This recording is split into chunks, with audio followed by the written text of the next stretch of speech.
Hello, everybody. My name is Bruce Montgomery, and this is my colleague, Tracy Priest. Hello, everybody. And we're with The Road to Retail.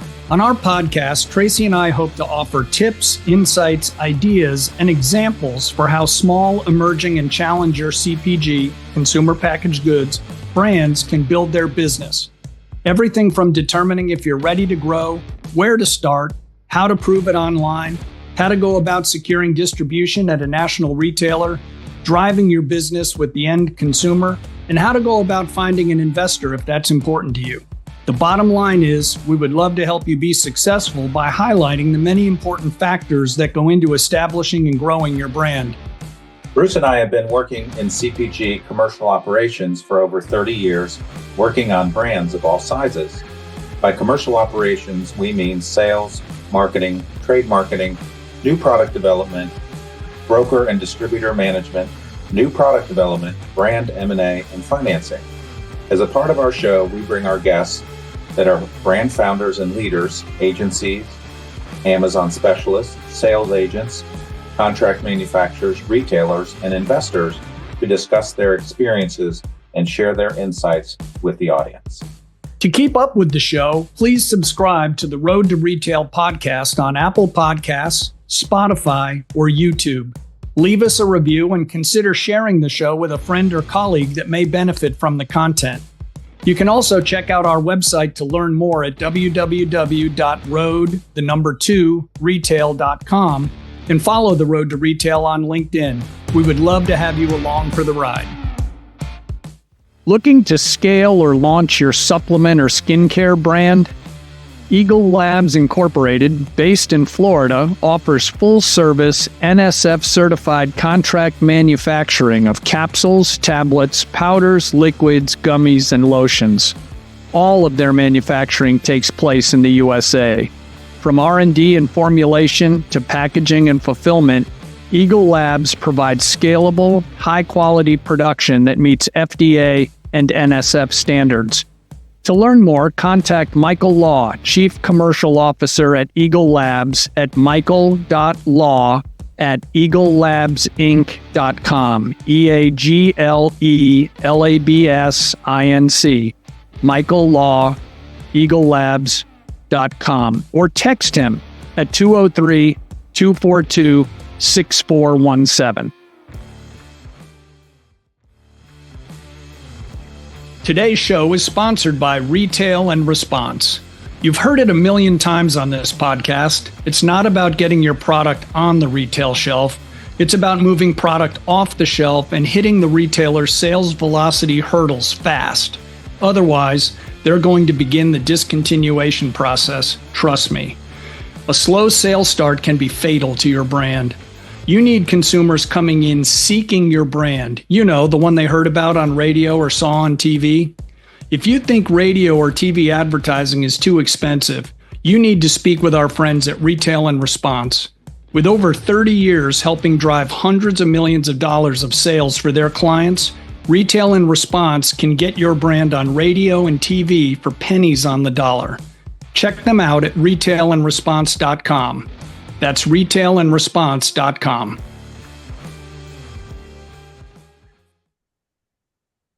Hello, everybody, and welcome to the latest episode of Road to Retail, where we invite friends, colleagues, and associates from the consumer packaged goods world to come on and talk to us today. So, Bruce, my friend, good to see you. Tracy, how are you today? Doing fantastic. Very excited about this episode today. So, Bruce, tell us who we have today. Today's going to be very interesting. We're joined by John Pearson, who is the CEO of Navage, the really cool nasal irrigation product, which he'll tell us more about. So, John, welcome. How are you today? I'm doing well. Thanks for having me. Yeah. So, folks, this is going to be kind of interesting because John and his team have built what at one time was a very unique challenger brand, and they've built, it probably still is technically challenger, but they've built quite a business. So we're going to speak with John and talk about what they've done and some of the things that he experiences as CEO, dealing with investors, et cetera. So we're going to rock and roll. So John, before we dig in, why don't you just tell the group a little bit about yourself, your background, and how you landed in the chair you're in now. Yeah, sounds good. I'll tell you just 1 minute on what Navage actually is. So Navage is like a powered neti pot. A neti pot's like a little tea kettle that you use to use saline to flush out your sinuses. And what the product does is it helps people breathe better. So folks who've got sinus issues or allergies or cough, cold, flu issues, anything that's keeping you from breathing, that's what Navage helps you do. Now, for me, I've been the CEO of Navage for a couple of years. I'm not the founder. I work for a private equity firm who bought the business from the founder 2 years ago, and they tend to bring in industry veterans, to try to take the business to the next level. For me, sort of my formative CPG experience was at a marketing executive at Procter and Gamble, and P&G is great as a training ground. I went to P&G right out of my MBA program, and I got three great pieces of sort of training there. One was I got to do upstream global innovation. That's where I was partnering with R&D all the time to bring new innovation to the global market. And in oral care where I worked, you've got all these different regulatory environments, country by country, and what, shows up in the US as the share leader in Crest as the toothpaste might be a challenger brand elsewhere called, Blindamed in Europe or Oral B in Asia. And so it was a really complex environment, really great experience for working upstream. I ran a line business. I ran the Crest business for North America, which was $1 billion in sales, which at the time was a big number. But it gave me a $150 million budget, which allowed me as a marketer basically touch anything, right? So any consumer touch point, I had the resources to do it, and that was great training. And then the third thing was I was a shopper marketer. And what that is I was on a sales team. I was on the Walmart sales team in Bentonville, Arkansas. And my job there was just to close the sale by using anything once they made it to Walmart and other people sold the items in it. But once they made it there, I used whatever marketing tactics we could to close the sale. And honestly, all three of those roles have been really instrumental in what I've done the last 12 years, which is I've been running these little private CPG companies where, as everybody knows in small business, you wear a lot of hats, right? And so that experience really got me ready. And in this PE world, I've run three different companies. Navage is the third, and we're sort of midstream on what that deal looks like. That's awesome. Well, Great, it's great. amazing. It's amazing the background that the large CPG companies can provide. And, a little further down the path in our careers, I wonder if the young folks still get that when they go in there now, or if they just talk to Chat GPT about, will I succeed at Walmart? Yeah. It's hard to say. My guess is they still get the training. I remember asking a marketing professor at grad school, like, what's the best way? And they're like, just go to one of these big multinationals and they're blue chip. You'll cut your teeth. You'll learn by doing. And I think there is a lot of just like you do get a big budget right out of the gate, and you just learn by doing. And then people decide, where do they take it from there? But even as things evolve, the principles tend to stay the same, right? So I think they will. So true. Trace? Absolutely. So, with our audience today being small emerging brands, tell us a little bit about the backstory of Navage and about, what the gap in the market was that you and the team saw, and how you meet those needs in the market. Yeah, and this is really the founder story, not mine. But so the founder is a gentleman named Martin Hoke. He is a businessman and a former U.S. congressman, and he'd been a long time, lifetime sufferer of sinus issues, and just never found a product that worked for him. And one of his friends told him about saline irrigation, and saline is saltwater, right? And the idea was, and this technology is centuries old, which is if you could run salt water through your nose, it frees everything up, opens it up, and helps you breathe better. And Martin started by literally sort of cupping water in his hand and pouring table salt into it and snorting it, which is not very elegant, but he figured out that it worked. And so he's like, great, I found something that works. How is it less messy and not so gross? And he sort of advanced to neti pots, which is like a little tea kettle that you sort of pour in one nostril, gravity pulls it out the other. Again, very effective, but still a little messy, not very user friendly. And he had sort of the vision to say, why don't I do for this category what technology's done for toothbrushes, right? So you've got power toothbrushes, which are much, much better than a manual for power shave. And he said, I'm just going to take technology and do the same thing in this category. And so he basically invented a powered neti pot, which is way easier to use. It's all self-contained, so it's not messy, and it's more effective, right? Because it actually has its own power to help pull that mucus and all that source of the congestion out of there. And so, I mean, this is probably what many founders do is he finds an unmet need in the market. There are a lot of people trying to solve the problem. I mean, this is a Right. $10 billion category, but a lot of people trying to solve the problem. Nobody really doing it well. And he just connects, centuries old technology, figures out what's going on in another segment, and eureka, he puts the two together. That's awesome. What a great story. Love that. Thank you for sharing that. Bruce? Yeah. So John, as you guys continue to evolve the business, have you done any, product research to validate the concept or see if you can expand it? It's really unique. I mean, full disclosure, way before I met John, I was a user of Navage because living in Virginia, I was good for one or two sinus infections a year. And I was like going to the doctor and eating antibiotics. Got to be a better way. And I thought the machine, I'd heard the ads forever. And I thought the machine looked kind of nutty, but I was like, it's logical. Let's roll the dice. And it's fantastic. So there's your free advertisement, John. Appreciate it. Thank you. But what kind of research do you do with something like this? And then we'll kind of get into differentiation. But the Yeah. research to bring $100 item to a retailer, they're like, what? Yeah, exactly. So I'll tell you a little bit about what Martin did as the founder, and then what we do now, sort of, a few years later.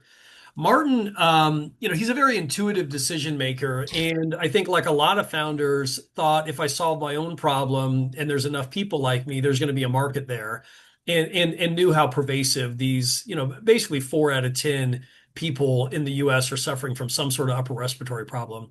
And so he basically used his intuition to solve his problem, and then sort of validated before launch with he hired a professional design agency, and with that came, some of the research tactics, focus groups and other things. And so I think that's where you're going to see a lot of founders who are using sort of their gut and intuition, because you can move faster that way and it's less costly than doing, a lot of research.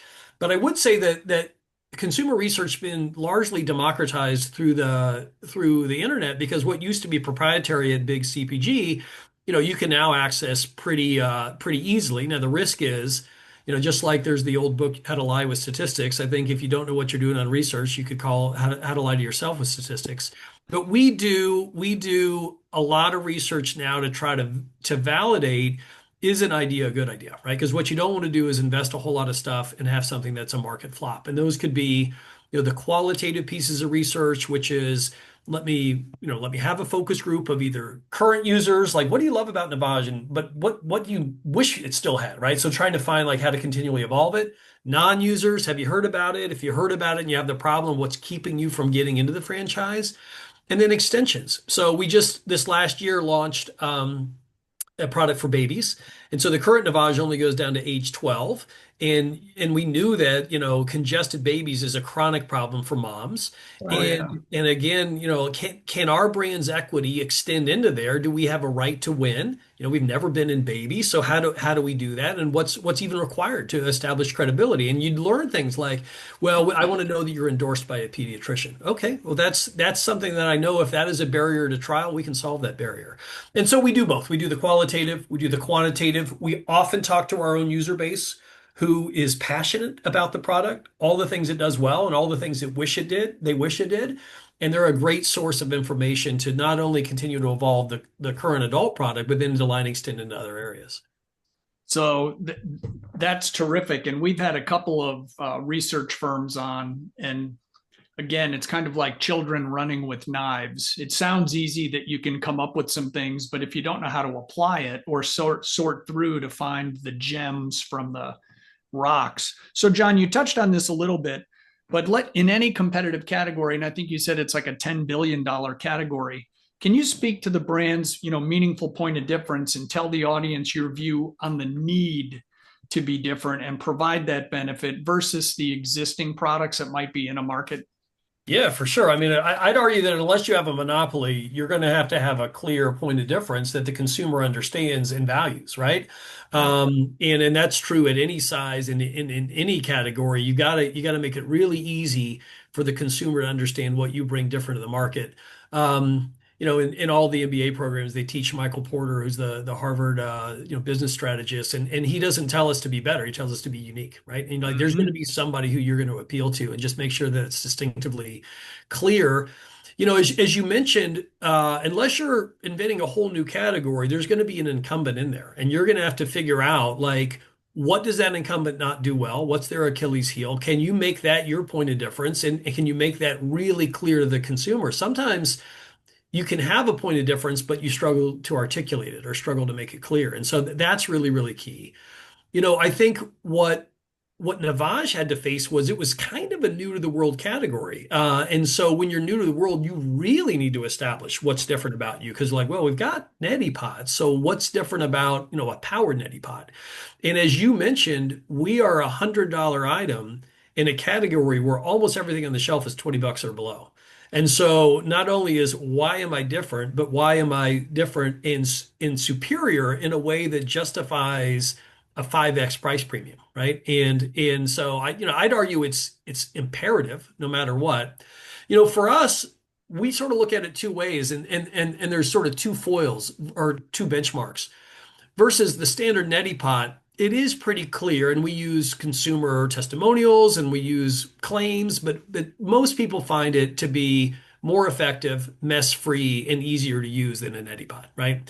And so much so that like I think like 99% of our user base says they would never go back, right? So these people are really, really delighted with it, but we've got to share that to the non-users. They don't know that. And then most of the category is still drugs. I mean, it's a big pharma category where most people see drugs as the gold standard. And so it's incumbent on us to explain, well, why would you try this new widget? And for us, what we like is it's faster, right? And so drugs can take up to 30 minutes to take effect. Navage, I mean, it's basically instantaneous. It takes 30 seconds for the cycle to run, and then you're clear, then you're breathing. Doesn't have any side effects, right? So sometimes you can be drowsy with drugs, you can have sort of the medicine head, and so this is all natural. There's no side effects. And the other thing we like is it basically treats the cause of the congestion. Most of the drugs just basically treat the symptoms, and then as soon as the drug wears off, you're back to rebound congestion. This one actually gets it out. So it removes the mucus, it removes the allergens, it removes the germs, it flushes all of that stuff out so you can get like real relief. And I think that's ultimately the POD that we rely on. There's a lot. I mean, there's the method of action, there's the speed, but ultimately it is the people who have found their way to Navage feel like it works in a way that nothing else did. I mean, it works differently. And because that, it works in a way that nobody else does. And in healthcare, efficacy is really number one, right? I mean, Number one. if you don't have efficacy, everything else is kind of pointless, right? Right. And folks, acronym alert, when John says POD, that's point of difference. So again, differentiation, something you hear on almost every show Tracy and I do with every guest. So John's just driving that home again here right now. John, are the rules, having been in OTC a long time, in my case and Tracy as well, how are the rules different and how is Navage classified? Does it fall under an over-the-counter drug OTC monograph, which is kind of the rule book, folks, for those who don't know, or is it considered a device or a machine? How's that work? Yeah, great question, because that question leads to some other sort of points of difference or barriers to entry, which we take advantage of, but they're hard to get. It's a device, so it's a medical device. And medical devices are all classified. They can be B2B, it could be a heart stent that you're using in a hospital, or it could be over-the-counter medical device, including like a Band-Aid. It's classified as a device. But the FDA, thankfully, is pretty stringent on safety and quality standards, right? And so if you're going to be registered with the FDA and regulated by them, they come in, they routinely are inspecting our factory. You're going to have to meet really stringent standards, and that keeps new entrants from just hopping in, right? So there are higher barriers to entry in this category than you would have in unregulated categories. The other thing that our founders did, which was really forward-looking, is locked up a lot of patents. And so we've got something like 82 global patents, and those are, any smart person can work around any patent eventually, but we've really locked up, I think, the best way to provide relief for consumers, and that's given us a lot of runway. On both of those, I'd say those are great advantages that you have to earn. They're not easy to get there, right? So you've got to really, really do your work well in order to be able to get there. That said, it doesn't absolve you from really having a meaningful point of difference. I mean, for one thing, Well, you I'm could patent sorry. protect a useless technology, which is, Yeah. if it doesn't solve the consumer's need, great. Nobody else can do it, but who cares? And so you really, really need to make sure that what you're doing works and that it's still crystal clear to the consumer of what you bring to the table.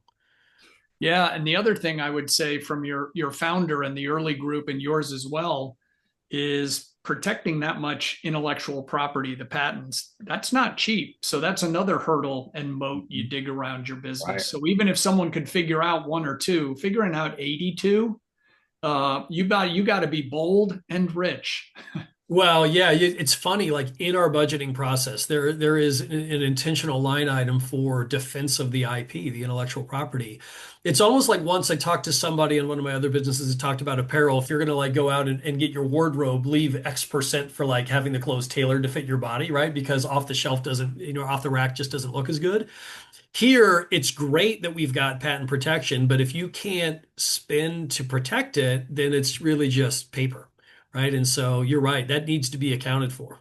Yeah. Tracy?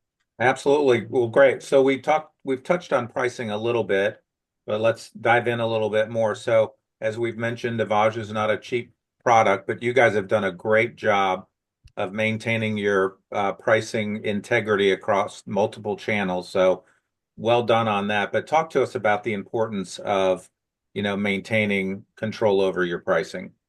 Yeah, I'd say it's critically important. What you highlight is a pricing strategy that the founder created and I inherited. It's much like the Apple strategy, which is regardless of where you're going to buy an Apple device, it's going to be the same price, and that's very dogmatically protected, right? So that there's not any price slippage, and that's what we have too. And so there are some pros and cons, but I'll highlight a couple of those, and then sort of the real question is how do you keep it? How do you keep it from slipping?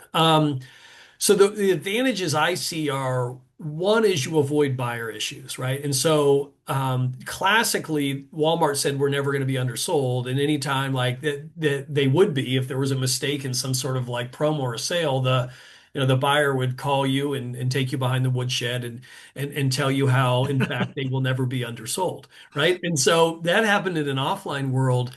Amazon now everything is electronic. The algorithm goes out and figures out what the lowest price in the market is, and if it's lower than theirs, they will either drop the price or you'll lose the buy box, which is probably even worse. And so you just can't afford to not have your eye on the ball on pricing, right? And so for that reason, the second thing is that's just with the trade. With the consumer, you can train the consumer to only buy you on deal. And there are categories who've done this and cannot get the drug needle back out of their arm. It's the one of the cliches is breakfast cereal, where like somebody's always on deal, and you probably like more than one breakfast cereal. So who would ever pay full price for breakfast cereal, right? So I do not want to become a high price brand that everybody just waits pent up demand for a deal and then buys me on deal, right? So those are the two big pros. The one obvious con is you've got a fairly different amount of profitability by account. There are some accounts that are high cost to serve, chain drug is notorious for that. And you've got others that are fairly low cost. I mean, the EDLP, everyday low price, the mass merchants, and depending on where your price point is, e-commerce can actually be your most cost efficient channel.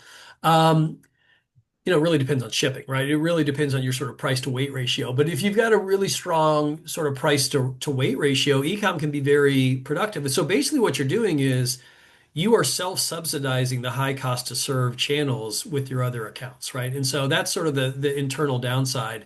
That said, we found a lot more pro than con, which is why we've kept it. So then the trick comes down to like, how do you keep it? How do you keep the price from slipping, or the classic, what they call in B school, the race to the floor, right? Which is you follow you and your competitor down on price, and before you know it, there's no profit for anybody. One of the things we do, which we didn't invent, is a MAP policy. MAP stands for minimum advertised price. And this basically just codifies and formalizes this is what our MAP policy is. We will not take pricing more than X times a year. It'll not go down to Y price. We will move everyone together. We just say, here is our policy, and we want you, retailer, to help us adhere to that. The reality on a MAP policy is while it gives you some principle to have a conversation with a merchant if they take your price below it, the reality is it's tough for challenger brands to have a lot of teeth in it, right? So our teeth are, well, we'll stop shipping you, which is painful for them, but also painful for us. That those MAP policies are a lot easier to force when your name is like Johnson & Johnson or Procter & Gamble, right? Where you can you're going to be supplying 25% of the shelf. For single SKU suppliers, small suppliers, it's harder, but at least it gives you a principle to have the conversation. Right. The other thing we do two other things that try to help here. One is we only do TPR, temporary price reduction, on rare occasions. So tentpole events, we'll do Prime Day in summer, and we'll do Black Friday in winter, and we treat every account the same. So that's one thing we're not going to cheat on each other. Everybody's getting the same deal and the same support. And then the final thing is and this has just been my philosophy I developed over time, is I don't want to use distributors. So I don't.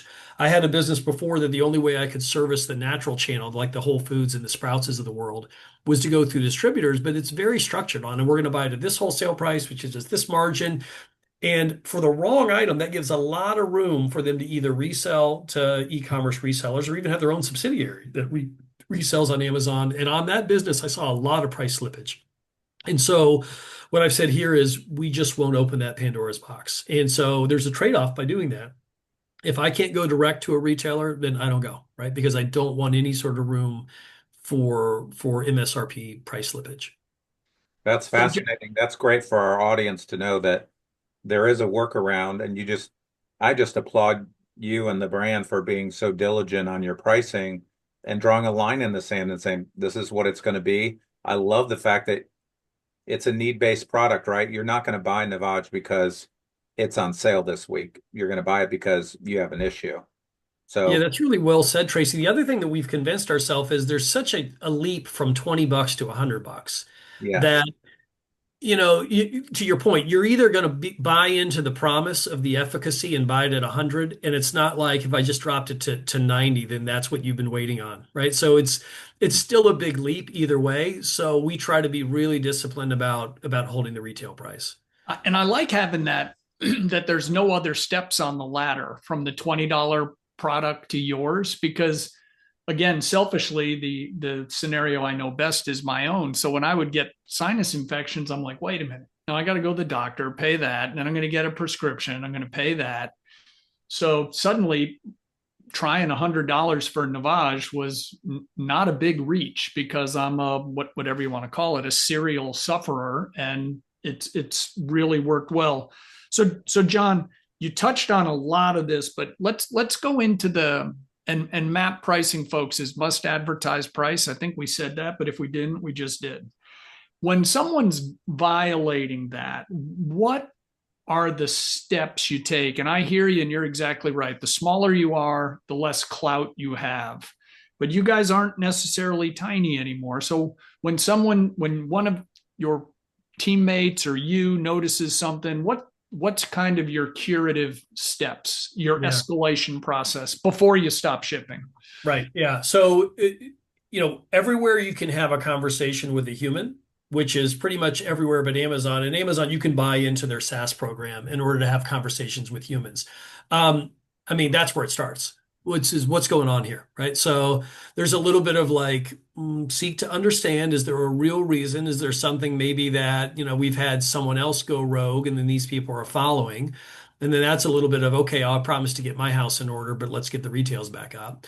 Or has the retailer done it sort of unilaterally? Are they off on their own sort of going rogue? And then that's a conversation, which is, this is not good for anybody. So at first you start with the rational, which is, all we're doing is taking the transaction size down and taking money out of the category. So why are we doing this? And then if there's, like I said, if there's something that we've done that caused it, we'll fix it, right? Because we know that it's better for everybody to hold the retails up, not see price slippage. If the retailer's doing it and there's not a good reason, then we'll say, hey, listen, we take this stuff very seriously. Our only real course of action here is to stop shipping, which I think is going to hurt both of us. And we may say, well, then we're going to need to go escalate this, right? And you take it up the chain, which is not without risk, right? So nobody likes to Yeah. have somebody going over their head. But you can take it to the departmental manager and take it up a level. If you do, you might find that the buyer quickly, they were off on their own doing their own thing and they quickly fix it. Or you might find out you have an even hotter conversation, right, on your hands, which is not without risk. I mean, these can be very, very tough conversations with very, very powerful companies. But there's risk either way, right? If you don't do anything and you allow it to slip, and we've seen this in many, many categories, you just suck all the profitability out of the category. So that's what we do. We try to handle it firm but friendly and having those conversations. I love that. And Firm and friendly. I, I would love to have a taped conversation of trying to have a rational conversation with a buyer these days. So well done. well, Well, that's always the goal, right? and we've seen, John, again, given your breadth of experience, I'm sure you've lived it, but how tight you guys keep this, I just can't stress enough how impressive that is. Because Tracy and I, we speak to brands of all sizes, but a lot of them are smaller and emerging, and they're hot and growing fast. And people make all these one-off deals because they're so excited to get into here. And then they wake up one day and they've got like 7 different price points, and they're like, "How in the blazes did that happen?" And then when they look in the mirror, they go, "Oh, that person did it," Right. because you're cutting these one-offs, and then to go clean up all the broken glass takes forever. And to your point, if you don't address it right away, someone cracking below your map price, if you don't address it, you have a jailbreak on your hands, and then everyone starts ratcheting down, and suddenly your marvelous discipline starts to decay. Tracy? Yeah, so let's talk about distribution philosophy. So um, talk to us a little bit about maybe starting D2C, then a move to Amazon, and then a move to brick and mortar, and what was involved in those decisions as you moved along the continuum of distribution. Yeah, that's what the founder did at the launch, which I wholeheartedly endorse, and that's what we do now too. And so, here's the benefit of doing that. There's one of the old P&G CEOs had a phrase which was "make a little, sell a little, learn a lot," and so this applies here, where you don't have to have these massive pipeline fills to go and fill 10,000 CVS stores. You can start with a rather small batch, sell it on your, brand.com site. And so and then you get consumer feedback, right? Which is, whether you want to or not, the consumer feedback's coming in a world where there's ratings and reviews. But on your own site, that can be curated to some degree, right? So if you didn't get everything right, in your predictive research, as we talked about before you launch, then you're getting real market research. Once you feel like, all right, overwhelmingly, all of the consumer satisfaction is where I want it to be, then you go on to Amazon. Amazon is just so much bigger than what you could do with your own site, but it's also public, right? So like you're not going to be able to curate those ratings and reviews the way you can on your own site. But by then you've got proof of concept, right? So your own site's proof of concept. Amazon gives you scale. And then and Amazon is pretty low barriers to just launch, right? On Seller Central. You can just post your item, control your own pricing, and go. And then, sort of the classic world of brick and mortar is still you've got to call on a buyer who's the judge and jury, and you've got to convince them to carry your item in a finite shelf, right? So, e-commerce is infinite. There's always room for one more vendor, and there really isn't in brick and mortar. You're going to have to, that's a zero-sum game. You've got to convince somebody to displace you. Well, what are you going to use to convince them? You could do all of your sort of, well, here's my consumer's claimed purchase intent. What the founder did is like, look how well this thing is selling on Amazon. Is that something you might be interested in, right? And Sure. so the 3 steps in that sequence really do work well for us, and we do the same thing here. And so I mentioned that we launched our baby aspirator just this year. We launched late last year on Navage.com. Then we hit Amazon right around the holidays, and then we hit the Walmart shelves in February. And there was just enough time to prove like this is what we thought it was, right? As we're rolling it out. I love that. So really, you're building the distribution slowly. walk before you run. And I love that test and learn, because doing it on your own website and Amazon, you can get great consumer feedback and you can make tweaks before you're really on that shelf. Yeah, you really can. And then even when you get into brick and mortar, I think there's a school of thought that I've learned here, which is not what I did at Procter & Gamble. Procter & Gamble could walk in, get full chain retail everywhere. And like the next year, like I need new innovation because I got all my ACV, all my distribution in the first year. Smaller companies struggle with that, and I think that's okay. Because I don't know that you want the long tail, right? Because if you look at, especially as chains aren't necessarily going to get any bigger, right? We've got sort of a macro move towards e-commerce. And with everything, it's 80/20, right? So you have this sort of long tail on your Pareto curve. And if they say, hey, I'm only going to give you 25% of the doors, you might say that's perfect, right? Because 20% of those doors are going to do 80% of the volume as long as you really understand who your target is and where do they shop. And the other thing on that is it really does come down to simple sort of key performance indicators where the buyer is going to look at the classic sort of like metric is unit velocity or dollar velocity, which is how many units per store per week are you doing? And they rank everybody in their assortment and see where you are. And they tend to have a hurdle rate, right? There's sort of a red line where if you're not above this on average, you're at risk of being delisted. And what you can find is that the long end of those not really great stores, at least not great for your brand, you don't want them. They're not going to add very much revenue, and they're going to take your averages down, and you're going to regret having. And I've been there too. Like it's really hard when a Walmart says, "Oh my God, I love your idea. I'm going to give you 3,500 doors right out of the gate." It's very hard to say, "Let's pump the brakes. Why don't we come out with 1,500 doors?" But for a lot of brands, that's the right answer, right? And you sort of do a crawl, walk, run. And typically, if you do well in the first planogram cycle with those, whatever, 25% of the chain, you'll get more doors, right? Right. It's almost like a case study, right? So you can prove that out. Like, I'm going to get into this first account. I'm going to prove out how well this product sells. And then I'm going to use it as a case study to either get more doors in this account, or I can take this case study to similar retailers and say, look, I already know this sells really well at fill in the blank, CVS, Walgreens, would you like some of that action? And so the risk is when you overreach, then your case study is not as strong, right? Because really what they're looking at is store by store Okay. productivity. And you can have a nice, if you crawl, walk, run, you can have a nice story there. Yeah. Sales per store per week, right? Absolutely. And that's, by the way, you got to reframe that conversation, whatever's advantageous for you. So Navages are expensive. They don't move as many units. So we always reframe it as dollars per store Out per week. dollars. But Yeah. when we do that, we're the number one item in the category. And that's like, that helps you say, hey, this is a really hard working SKU. This is something you would want. By the way, the other thing is nobody wants to fail, but if you're going to fail, you want to fail in a less costly failure. If you go Yeah. into a couple hundred test doors to see how well it does, and you've bought, sort of the minimum order quantity from your factory or wherever, that's a lot less than trying to pipe into 10,000 doors. Right. And, typically the retailer's not going to say, oh, that's fine if that failure's on us. Yeah, they bought the product, but there's going to be some sort of a bill back that comes at the end of that in order to clear that out. And so, nobody wants to fail, but if you do, you want to fail fast and cheap, right? Exactly. I know Bruce always calls me the Grim Reaper because I talk about the cost of failure, and it can be really, really expensive, especially on a large scale, because, and you know this, the retailer is going to ask you to pay for the markdown. The retailer is going to then ask you, to ship it back. So retailer's not paying for anything. They're not taking any of the risk. That's right. The risk is on you. So there's a little bit of crawl, walk, run there that makes sense. Yeah, and it's better.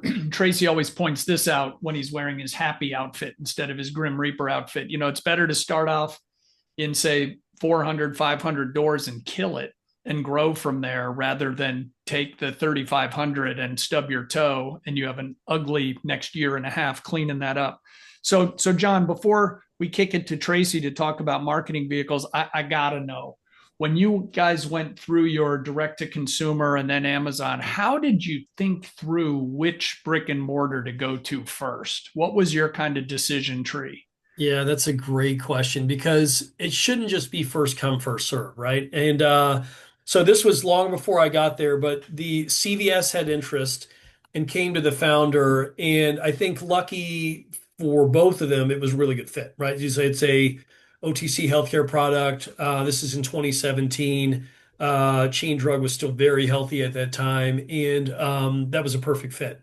But I think you need to be choosy, right? Because just because somebody comes and says they're interested in your product, it might not be the right fit for you. Say like Dollar Tree had come, and I've done a lot of business with the Dollar Channel, but Dollar Tree's not even possible, which is why I picked them, right? They're not going to carry $100 item, but you got to say it's got to be the right fit for your product, or you're going to end up in a case study you don't like, which is I picked the wrong account, it didn't work, I got all these bill backs and trying to clear out this inventory.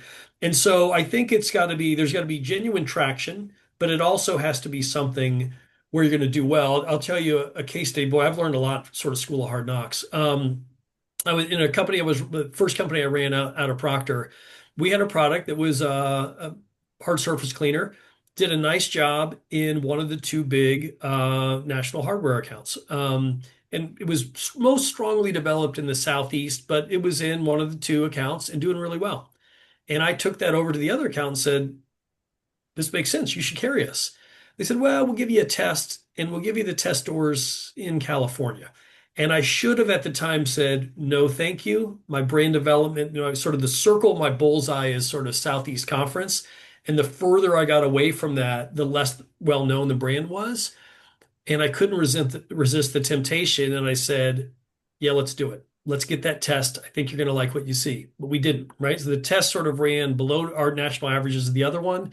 And the long story short is we never got into that second DIY account. And so here we are in one of the two big national retailers. You got Lowe's and Home Depot, and in one of them we're crushing it, and in the other one we cracked the code because I wasn't disciplined enough to say no. I'm going to wait until we have test stores in the geography where I know we're going to do really, really well. So that would be my point of caution: is you want to move fast because we all want to grow fast, but you got to be choice. You got to be really choiceful. Well, we talk about that too, is if you have a regional strength, play to it and fight the urge. So if you're a New England clam chowder brand, you probably don't want to be out in Phoenix, not as your first far away account. Right. Now, John, I've heard that they are going to open the $100 Dollar Tree as a new banner. Yeah, that's a big idea. You guys will kick it there, man.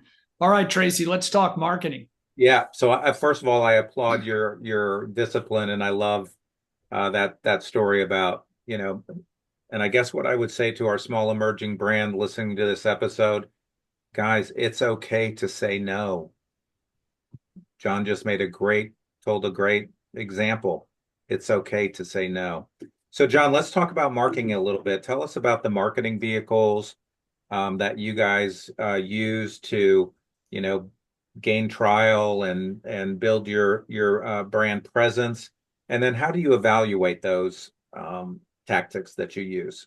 Yeah. So I'll tell you the story of the brand, which I don't know if I would advocate it for every sort of entrepreneur founder, but it worked for us. And so the 2 years ago, I inherited the marketing plan that the founder started. And by the way, this was enough to get the brand from 0 sales to 80 million in sales. So you can't really argue with success.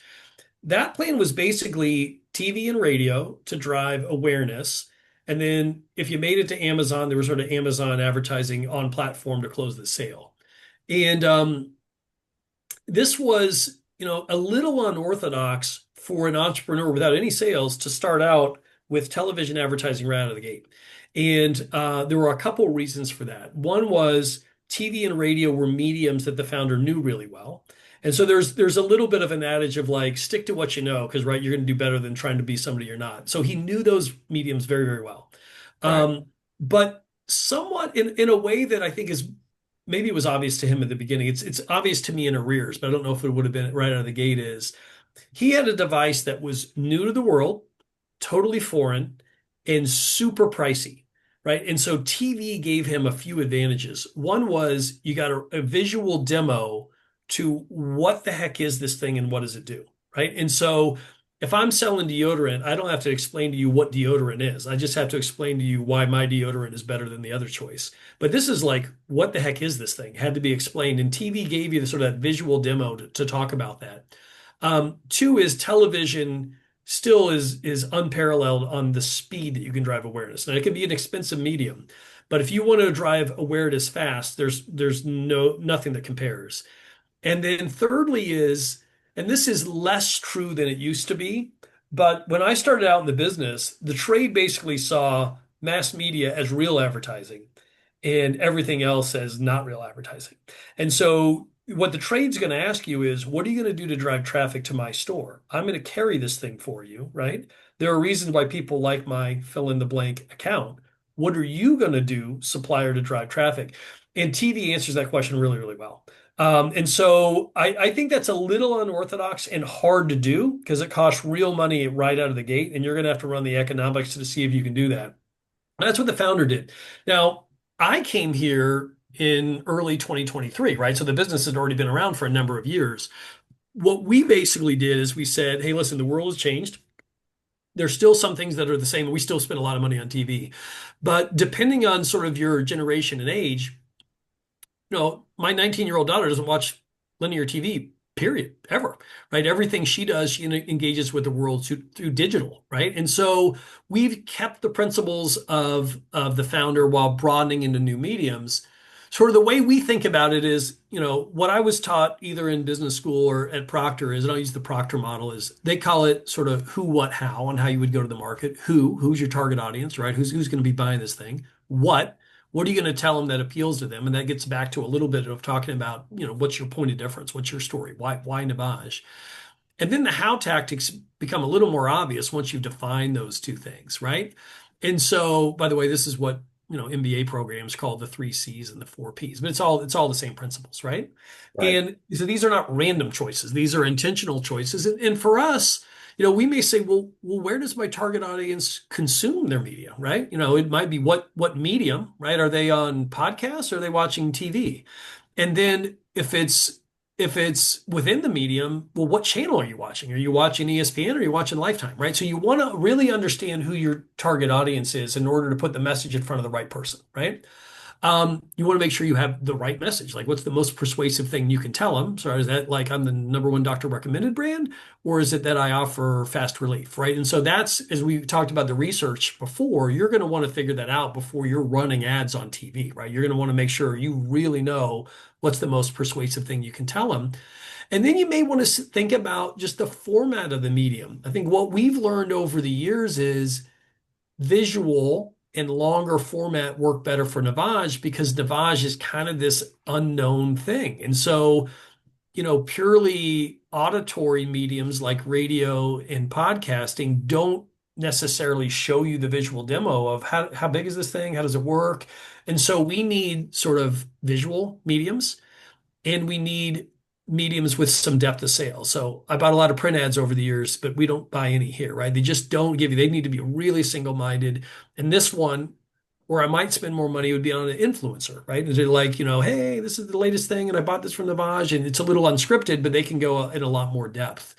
And so that's sort of like how strategically to think about it, right? So Tracy, this is a long answer. All I've answered so far is like, how do you develop the plan? Then to your point is, well, how do you know you have the right plan, how you're measuring it, how you're optimizing it? And that's where actually modern tactics really are superior, which is we can measure stuff. What's the old adage? Half your ad dollars are wasted. You just don't know which half. That's less and less true now, right? Because all the digital stuff comes with unbelievable tracking metrics. And you can figure out if I spend $1, what do I get back, right? And so you're constantly optimizing the media mix, which mediums are paying out best, which channels within a given medium, what's my optimal spend level? Should I spend more? Should I spend less? In a way that we were always sort of driving the car by looking through the rearview mirror in the past, right? With big CPG. And now, and by the way, that still leads you a little bit more towards digital mediums because they just have the richest data, right? And they also have a really smooth path to purchase. If you're going to be a heavy e-commerce brand, then you probably do want to be engaging with your consumer online. where it's not like they have to remember it next time they're in Target, I'm going to buy this. They just have a seamless path to your e-commerce platform and you get them right when they're mentally engaged. So how do we optimize? We review the results literally every week. So 52 times a year, we are optimizing and changing the media plan. And that is not the way the old world used to work. It used to No work. way. You're going to have your annual plan, you're going to review it quarterly, you're going to have some big sort of like looking in arrears, data that told you like to make these big, seismic moves. And now it's a lot more little tweaking that's perpetually happening. Well, Yeah. or you'd go into for TV, you'd go into what was called the scatter market, which is opportunistic, and that was generally very expensive. So, to John's point, the pros of TV is you can still build awareness faster than anything else, and the pros of digital is when someone says what exactly is happening, you can tell them with a higher degree of confidence. So, John, What's funny, by the way, Bruce, to cut you off there, yeah, I'm no, that's sorry, fine. is those two worlds are merging, right? As you have streaming TV and connected TV and YouTube, is YouTube digital or is it TV? I mean, it watches like TV. The Right. the lines that which used to be these distinct silos between those two choices are progressively getting more and more blurred. But what I love about it is you do get the many of the advantages of old school linear TV, but with the visibility on the metrics that you didn't used to have. So those two choices are starting to become increasingly more and more sort of shades of gray blurred in the middle. Yeah, what's interesting, you turn on the smart TV and all these icons come up, and my family goes, "Oh, look at all our choices." And I'm going, "Am I paying for all this?" You got all these.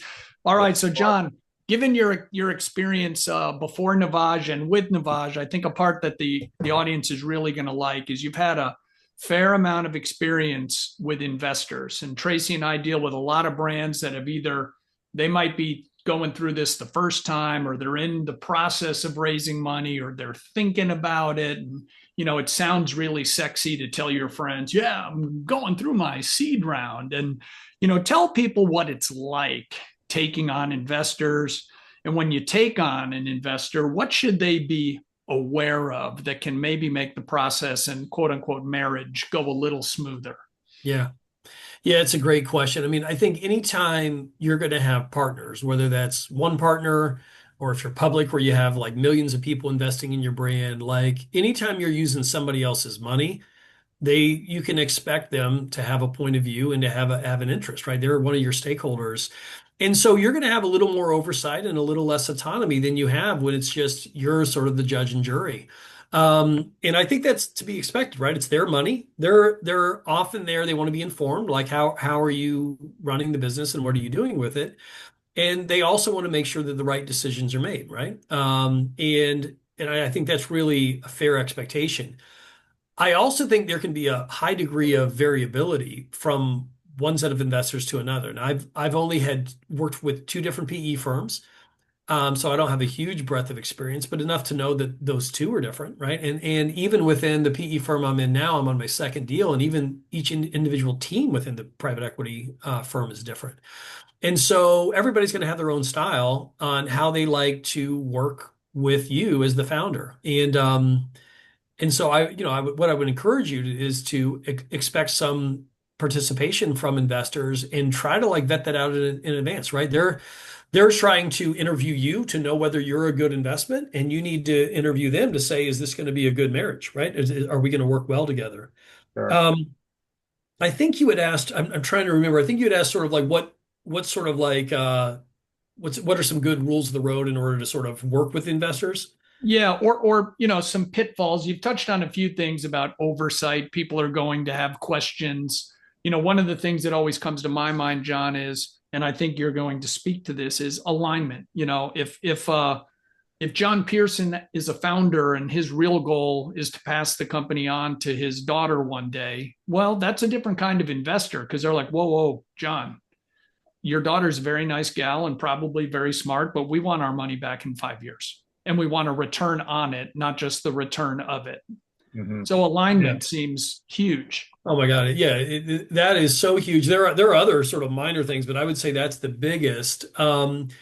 Yeah, so I mean, and that's a conversation amongst adults, right? I think you just need to say, what are we all trying to do the same thing here? And if you're not, you may be better off not taking on that investor. But if you are, you've got to be aligned, which is, and the investor will typically have an investment thesis, right? They have an idea of what they're trying to do.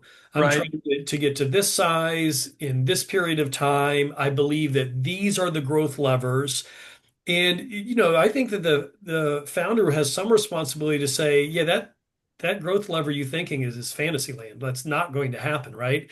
Or and so there does need to be some level setting on what you're trying to do, and because that's going to become the businesses I've run over the last 12 years is you've got a formal value creation plan that you align with the investors, which is we are going to do these things over this time horizon to get to this whatever size of business to these sort of conditions. It's not always just size of sales, but you'll often find if your plan is to sell to someone, that someone has a set of criteria where they would be interested or not interested in you. For us, if you want to sell to a public company, they're not going to have a lot of interest at anything below $100 million, right? So like if that's your plan and you're coming out of the gate at $5 million, you probably need to reassess how are you going to get there, right? And so the other thing would be time horizon. And I think the reason why time horizon is important, Exactly. like you're talking about, it could be I want to sell, I want to give over the business to my kid, and they're still, and maybe you're still a majority owner, and the other business is a minority owner. But if that kid's in elementary school, like that'd be a time horizon that they may not be comfortable with because whoever your investors are, they may have expectations on when they need to provide that return to their investors. And unlike a publicly traded, where you can monetize any given day, the only way that the returns come is when the business is sold, right? And so that's even from a practical sort of day-to-day standpoint, you might say, I've uncovered a great idea to grow the business, but the time horizon doesn't match the time horizon that we have. And I might give you an example, which would be, I want to launch into this foreign market. It's going to take me 4 years to get the product registered. I want to spend all this money in doing all these things. And like, is that going to pay out if you're trying to flip the company in 3 years? So you just really need to understand what is your time horizon and what are the growth levers that get you where you need to be when you want to be there. So that's interesting. So folks, alignment on the goals, understanding timing. A lot of times, if it is a private equity fund and not something a little, like a early stage, a lot of these funds are dated, and it could be 7 years is a pretty popular number. So if you're going in year four of a fund, unless they're going to move you, which has its own drama, it's a short burn. So John, a couple of other things here. But the people that are raising money or bringing on advisors, can you just talk a little bit about whether it's an advisor or a board member, if you have say in who you bring into the tent? Do you want just someone who wrote the big check, or do you want someone who's bringing not only value added capital, but they might have a lot of experience having grown companies successfully on Amazon? What's your ideal construction of a board or an advisor group? And I understand that you have an investor right now who may have suggestions as to who would be a good fit on your team, but if it was just up to you, what are you looking for? Yeah, I think it's a great question because just about anybody's going to meet the minimum success criteria of source of capital, right? So somebody can cut you a check. Ideally, you're going to have partners who bring more than that, right? And a board really should help. A founder or CEO is going to have gaps, right? And you want somebody who can sort of augment your gaps. You also want people on your staff, of course, who can augment your gaps. But ideally, you'd want somebody who's been in the space, might have other portfolio companies. The PE firm I work for now has got 20 some odd portfolio companies where they can sort of, cross-pollinate. Oh, this company here has seen this. This is something you're facing. Here's a way to attack it. One of the things that I really noticed when I left Procter and Gamble is there's this huge group of peers who are all running businesses like yours when you're at a multinational, right? Because you have this whole suite of brands, and you can go ask them, "Hey, what are you doing with this Trump tariff situation or whatever?" Right? You can like go ask them about that, and when you're out on your own as a sole proprietor, it's a lonely world, right? There's not as many people to ask that of. And investors can bring that, right? And that can be a real source of value. And that can be, the investors themselves. That can be other people that they bring onto the board, and you might want to have somebody onto the board um, who could advise, and we do on my board, who did M&A at a big multinational and can say, hey, when we go to look for an acquisition, these are the things we look for, right? We want to see sort of this debt structure. We want to see these margins, or we want to see this size of a business. We want you to de-risk the company and all these other things that small companies have. That's great because you want to begin with the end in mind. You might have other people who have run similar businesses. Like I want somebody who's been where I'm in, but they're a generation older than me. And so they can advise me on here's what you need to do, right? Young CEO, here's what you need to be doing because I've been around the block a lot of times. I would look for complementary skills that are relevant. One of the PE firms I worked for didn't do a lot of consumer products, did a lot of heavy industry. So, aeronautics and automotive, and it's just a different business, right? So those sort of learnings don't transfer as easily. Mhm. The downside of that is you could sometimes get more help than you want, right? And so what Oh you yeah. sort of guard against is there's a couple ways that manifests. One is there's always a well-intended desire for information, and that's probably insatiable, right? And so if you don't watch out, you can spend all your time reporting and feeding information to ownership, and those hours are opportunity cost, right? You could be spending those hours growing the business. So instead of growing the business, I'm just reporting how the business is doing. And so you got to sort of get everybody to agree, like some of that's required, but we got to have to cap it, or else we're going to end up just being a reporting company. Yeah. And then the other is in a well-intended desire to help, people could say, "Hey, I've got this. Oh, you're looking for a new marketer? I've got this great person I know. I'd like you to hire them." Or, "Oh, you need someone to design your packaging? I got a great firm that I like." Oftentimes that's help because you might not, oh, I don't know who's a great design firm, but sometimes you might find that the board suggestion isn't the best fit. And then now you've got a little bit of a tension of, do you have to take them just because the investors said so? Or whose call is it, right? Whose decision authority is it? So there are a lot of pros, but there's a couple of pitfalls you got to watch out for. Yeah. Tricky Before situation for sure. No doubt about that. So, John, what's the best advice you would give an emerging brand just starting out on this journey of distribution and building a CPG brand from scratch? What's your best advice? Yeah, there's always going to be too many things that you could do. I'd say the number one thing you could do is solve your customer's pain point. If you do that, everything else is going to be details. And if you don't do that, it doesn't matter how good you are at doing the rest of the everything else because nobody's going to need your product or service. So I would say if you could just focus just passionately on solving their pain point in a way nobody else can, you'll figure everything else out along the way. Well, so that brings up a great old Al McGuire, the old basketball coach. He was doing a game one time, and the team was supposed to be really good, and they got smoked. And whoever his cohort was said, "Al, what do you think happened?" He goes, "Those guys are all airport." And the guy goes, "What?" He goes, "Yeah, they look great going through the airport. They can't play." So I always thought that was great. So, John, we're rounding third, heading for home. Who's had the greatest influence on your career, and what's really stayed with you over the years that this person did for you? Yeah, that is a great question. Listen, I've been doing this for 3 decades, so I've had a lot of people who've been really influential. It's almost unfair to just pick one. I will pick one person though. Rich Owen was the guy who recruited me out of P&G and into the private equity space, the small business space, which I've really enjoyed. And so I would say Rich, because he basically taught me how to be a small company CEO. And the reason why he was so good at it is he himself had been a sales and marketing executive at Procter and then sort of left to found and run his own company. And he was really good at saying, hey, these things that P&G taught you, these are really good essentials. You need to keep these.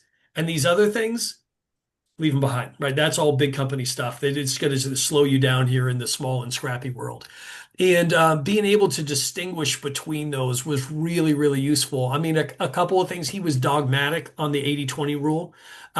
Everybody thinks they're walking the talk on that, but small companies are so resource constrained that you just got to be really, really disciplined. It's the Al McGuire thing, which is like, what really moves the needle, we're going to focus on that. If we don't look good in the airport, so be it, right? I don't care if we have the best looking warm-ups. We just got to be able to play, right? And Right. then the other thing is like how to look big when you're little. by using data. And so big companies are going to use all the syndicated data and have all the research, and that stuff's a lot cheaper and easier to get now. But it's almost like a puffer fish. It makes a smaller company look big when you're talking to the trade. So I may not have the same advertising resources, but at the product line review, when I'm selling in, I want to look just as good as Tide looks, right? Or any other giant brand. Awesome. Awesome. Well, final question, which we love so much, and that is tell our audience your favorite band, brand, or sports team and why you support them. All right. So for Bruce's regard, I won't say the Pacers that did just knock the Knicks out. I did grow up a Pacer fan. I'll focus 53 on a years brand. down the drain. Yeah, no. You guys are going to be good. You guys are going to be great and probably be there. I'm going to focus on. I'm a BMW fan, and so I know that a lot of car brands bring out a lot of passion from a lot of people. I've owned three. I currently own two. I've got a daily driver, and then I've got a car that I only take to the racetrack. And I think BMW really understands their target audience, which is sort of a driving and car enthusiast. Um, Tracking a car, for anybody who doesn't know that, is you just take a regular car and take it out to a racetrack, put on a helmet, and basically drive it to its limits, or more likely my limits as a driver. And most cars can't handle that, right? You got to have a lot of modifications to be able to take a street car out to a racetrack. BMWs, they can be tracked right out of the box. And to me, that just speaks to they really, really know who they're designing for. And it's a little bit like most Jeeps aren't driven off-road, they're driven to soccer practice. Most Beamers aren't driven on a racetrack, they're just driven on city streets, but they could be, and all of those little details are designed to allow that to happen. And I just think it makes the driving experience really good. So Awesome. I Well, love it. that's great. So, John, we're wrapping up here. Thank you so much for your time. If anyone wanted to get in touch with you, what's the best way to do that? sure, just email me. I'm at john.pearson@navage.com. Just reach out. I'd love to hear from somebody. Well, that's great. All right, Tracy, the big finish. Absolutely, John. This has been fantastic. So insightful. I know our small emerging brand audience is going to love this. So continue to follow us on Spotify, on Apple. Look for our episodes. We post every Tuesday on LinkedIn. And also you can check out our website, which is www.road2retail.com. So thank you again, John, for joining us. This has been great. We really appreciate it. Yeah, thanks for having me. This was a thrill. Thank you. Good luck out there, folks.